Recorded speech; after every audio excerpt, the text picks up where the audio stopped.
Sir আজকে special কি হয়েছে স্যার? আজকে আমরা উড়িষ্যার স্পেশাল পখালো ভাত খাইছি, যেটা হ্যাঁ কলকাতায় পান্তা ভাত বলা হয়। এটা স্পেশাল রিকোয়েস্ট করলাম রবিদাকে, রাকেশকে আর দিদিকে, ওরা বানিয়ে দিচ্ছে। আর ওরা খুব ভালো, যা বলবেন তাই রান্না করে দেয়।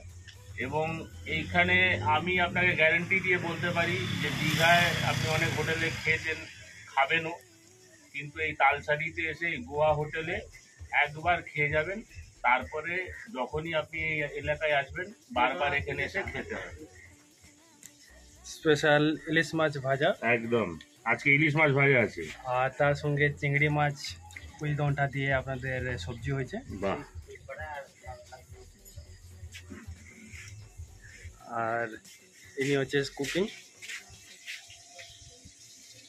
আর ইনি হচ্ছে গোয়া হোটেলের মালিক। আর এটা হচ্ছে আমাদের গোয়া হোটেল।